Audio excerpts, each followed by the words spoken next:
AI expert says Chat GPT is way stupider than people realize. This is a really interesting article. There's been so many articles about the dangers of Chat GPT and the dangers of AI. There's been so many people like Steve Wozniak, the CEO of Google, Elon Musk, coming out and talking about all the dangers of real AI. And it may be something that we might be missing the mark. This article gives a different perspective on what AI is and what the current AI is, like basically what ChatGPT is, or generative AI models, and why they're not genuine AI. And we're going to get into, after we go through the article, why we need to understand that, and why that viewpoints like this are important in understanding what we are dealing with, because I think most people assume going into it that they're dealing with something like out of iRobot or Ex Machina, and this is not what that is. And so I think this expert does a good job of breaking down what the generative AI model is and how that's different from AGI, or artificial general intelligence. And so let's go ahead and get into it.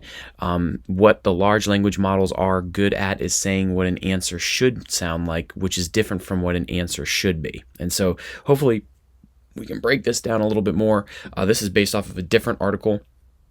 And there's an answer he gives to the first question in that different article. We might read that as well, just to get a better understanding of what this person is trying to communicate. But robotics researcher and AI expert Rodney Brooks is arguing that we've been vastly overestimating OpenAI's large language models, on which its blockbuster chatbot ChatGPT is based on. In a terrific interview with IEEE Spectrum, Brooks argues that these tools are a lot stupider than we realize, not to mention a very far cry from being able to compete with humans at any given task on an intellectual level. Overall, he says we're guilty of a lot of sins of poorly predicting the future of AI. Long story short, is AI poised to become the sort of artificial general intelligence that could operate at a similar intellectual level to humans? No, because it doesn't have any underlying model of the world. Brooks told the publication it doesn't have any connection to the world. It is correlation between language. And so this may be difficult to understand. As I was trying to break it down, I even had difficulty understanding it. But in this article, this is the original article that they're basing it on. Just calm down about ChatGPT 4 already. This is an interview that they did with him. And I'll skip most of this, but I'll go right down to the first question, where they're talking about an article he wrote in 2017. You wrote a famous article in 2017, The 7 Deadly Sins of AI Prediction. You said then that you wanted an artificial general intelligence to exist. In fact, you said it had always been your personal motivation for working in robotics and AI, but you also said that AGI research wasn't doing very well at that time at solving the basic problems that had remained intractable for 50 years. My impression now is that you do not think the emergence of ChatGPT 4 and other large language models means that an AGI will be possible within a decade or so. And so this is his answer. You're exactly right. And by the way, GPT 3.5 guessed right. I asked it about me, and it said I was a skeptic about it, but that doesn't make it an AGI. The large language models are a little surprising, I'll give you that. And I think that what they say, interestingly, is how much of our language is very much root. I'm terrible at this. ROTE, root, rather than generated directly, because it can be collapsed down to this set of parameters. But in that 7 Deadly Sins article, I said that one of the deadly sins was how we humans mistake performance for competence. If I can just expand on that a little, this is very interesting. We mistake performance for competence. And this is basically what he's saying about these generative AI models. When we see a person with some level of performance at some intellectual thing, like describing what's in a picture, for instance, from that performance, we can generalize about their competence in the area they're talking about. And we're really good at that.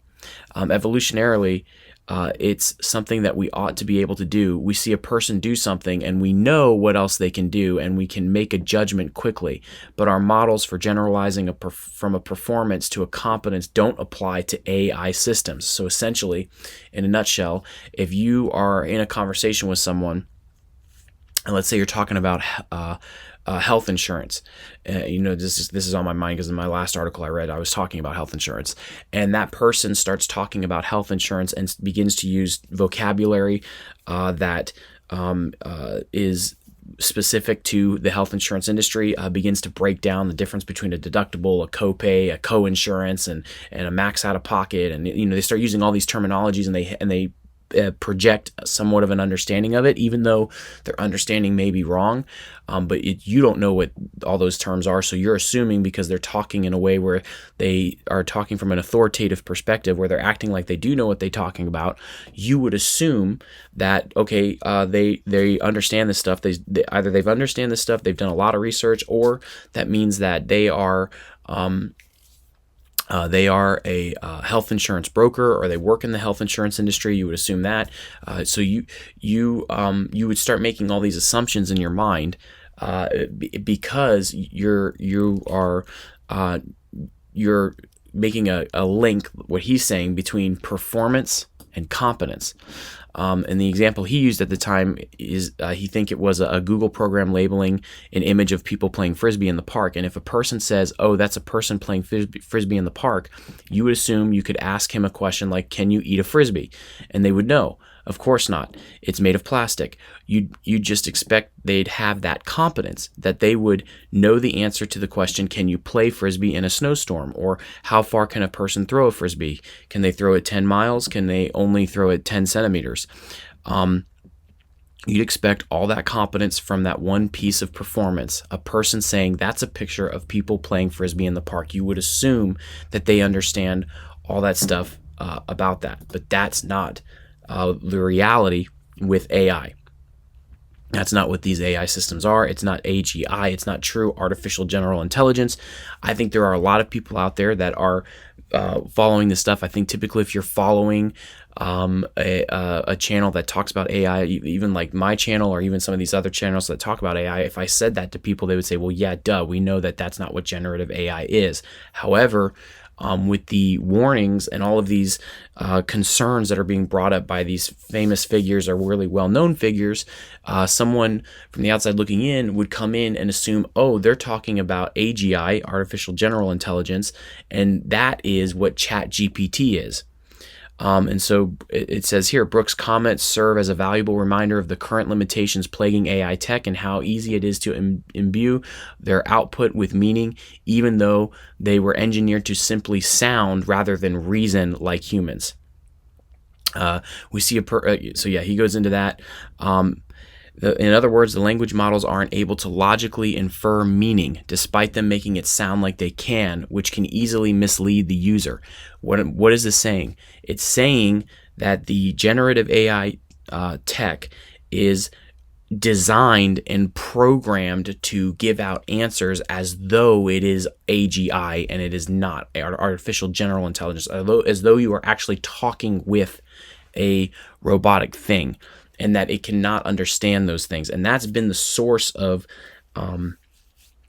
confrontation and the source of a discussion around AI and what we truly have. They've always been trying to figure out, okay, is this genuine AGI? I think that's why that phrase came about, because AI models have been around for a long time. Like if you can go back 10, 15, 20 years ago and listen to articles and conversations from people that work at Facebook, from people that work at Instagram or Twitter, or all these different websites or all these different social media platforms, and they will be talking about the AI behind the system.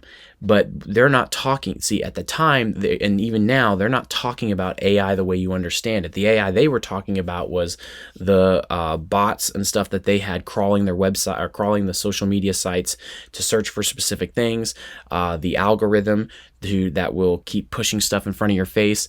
Like, it's not AI in the way that us normies, the people that don't work in the industry, would think about AI, because the first place our brain would go is the latest blockbuster movie about AI that you've seen, and you would think that that's what they're talking about. But what they're talking about is software or systems or programs that are specifically designed and programmed to do a specific thing, but there's no real consciousness or competence or any type of genuine thought coming from behind that model. It's all programmed to be that way, and the machine itself is not actually thinking. It's just spewing out the information that it was programmed to go look for, or the information that was programmed into it by the programmer. It's not genuine like AGI, and so that's what this man is trying to say. The researcher said that he's been experimenting with large language models to help him with arcane coding, but ran into some serious trouble. It gives an answer with complete confidence, and I sort of believe it, Brooks told Spectrum.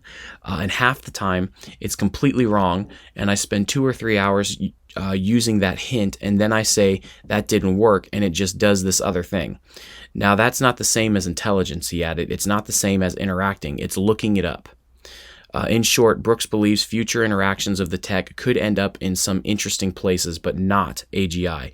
And given the risks involved in having an AI system supersede the intelligence of a human being, it's probably better that way. And so here's what I wanted to say. And here's why this is important, because some people will see this, and based on their understanding of what generative AI actually is, things like Chat GPT and all of these other things that are using images and videos to generate stuff, some of them will see this and go, well, yeah, duh, this is never, I've never had a problem with this. Other people, and I will tell, like I said, normies, people that aren't looking into this stuff, they don't, it doesn't interest them. They're just going to use the tools because of the way the media and the way that everyone is reacting to this, and because you have people like Elon Musk having interviews with Tucker Carlson talking about the dangers of AI and saying, I'm a speciesist and I was labeled a speciesist, and yes, I'm worried because they're, the super intelligent AI will manipulate people and it can take over the world and blah blah blah. And people like Steve Wozniak, in one article, they quoted him warning about AI, saying that this thing's so intelligent it can manipulate people, and people won't even know it. And yes, that is true. It can be manipulated. It can be manipulative. And so people are saying, well, why would you ever program this? And you shouldn't build stuff like this because it's going to be out of control. But what people need to understand is that it's not the machine that's thinking and manipulating people to get to a certain goal. Whatever goal it has in mind that it's trying to achieve is being programmed into it. And you need to understand that. That's what this is. It's a weird thing. Generative AI is not even something that could have been predicted by movies. It's similar to when you watch like Back to the Future 3. I think it's the third one, where he literally goes into the future. No, you know what? It's the second one. It's definitely the second one. Man, I need to watch these movies again. Back to the Future 2, Marty McFly goes into the future, and in the future they're using fax machines to communicate to each other.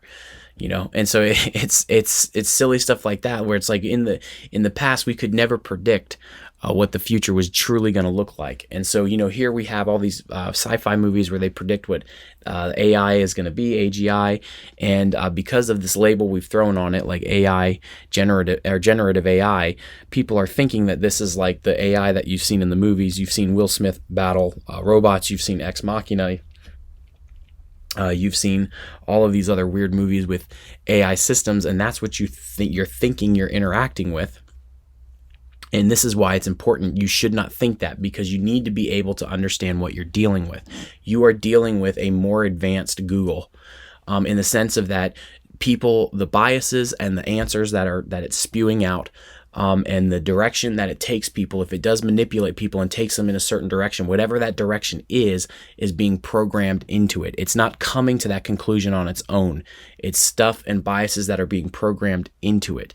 And this is where, even for me, I've had a lot of people, as I've had conversations like this, they've kind of thought, well, this is silly. Why would you even care about this? It's a very big deal, because young people, teenagers and kids and all the next generation is picking this stuff up and starting to use it, and they think they're interacting with real AI. And if you don't think that that's true, I'm going to tell you, you haven't talked to enough young people. You really haven't, because my wife and I serve at our church, and we serve in our local youth ministry, and so that's all anecdotal. But if you talk to any of those teenagers in there, you'll hear them talking about these generative AI models, and they're talking about it as if it's like a real person. And then you tell them, like, you do realize this isn't real AI, right? You do realize it's not. And they're like, what are you talking about? Everyone says it's AI. Elon Musk says it's AI, even though that's not truly what he said. Or, they'll say stuff like that because that's what's being projected to them. And that's how it's being presented, and you have to go through and say, no, it's not real AI. It's a program. It's not actually thinking. It's looking up information and feeding it to you. And it's not like when you ask it questions like, can you love? Or, when you ask it questions like people start talking to it like a friend, it's not actually thinking those things and responding to you the way your friend would respond to you. It's looking up and researching and looking up what the proper response would be and estimating and guessing based on its research how to respond to you. That is a completely different thing, like this expert is saying. And why is that a completely different thing? Why is that so important? Why are you making such a big deal about this? I'm making such a big deal about this because you need to understand what you're interacting with, so that way you're not manipulated. That way you're not thinking, oh, as I'm interacting with this thing, it came to the conclusion that I should believe XYZ political point. It came to the conclusion that I should believe, ABC about this one particular issue. And it's coming to that conclusion because it's AI and it's doing the research and it's finding that this is actually correct when I thought the opposite was correct this whole entire time. That's why it's important. And I'm not saying that's what's going on now, but 100%, this tech can be used in that way. 100%. There's not a shadow of doubt in my mind, and that's what people like Steve Wozniak are warning against when they say it can manipulate people and you won't even know it's being manipulated. What he's not telling you, the other half of that side, and I didn't read the article where they were quoting that from, so he might have actually said this, but what that article itself was not telling you is that the manipulative tactics that it uses and the direction it takes you in, whatever it's trying to manipulate you into believing or thinking, is already being programmed into it. It's not something that it's arriving to on its own conclusion. That's being programmed into it. It has people programming those biases into it. And that is a very dangerous thing. That's why in the one article I talked about a couple weeks ago, where Mark Zuckerberg was open about he was implementing and using generative AI into the algorithm of Facebook. That's where it becomes dangerous, because essentially, hypothetically, if you understand it in that way, you can understand that someone can go in and program and design the thing to use the Facebook to feed specific content to you, to take you down a path eventually where you come to a conclusion that it's trying to get you to, using Facebook driven content. And so whatever social media platform you're on, if it starts getting implemented across the board, I haven't looked into that. So that's where this is dangerous, because the next generation, or even my generation or older generation, thinking they're interacting with something that's actually intelligent, is not understanding that they're interacting with something that the bias that it's trying to lead to has been programmed into it by a person, not by a machine. It's a person. These are people programming this into this, and they will give themselves over to it and allow it to lead them into whatever direction, into thinking, assuming that the AI is arriving to that conclusion because it's more intelligent than they are, and it's not. It's not more intelligent than they are.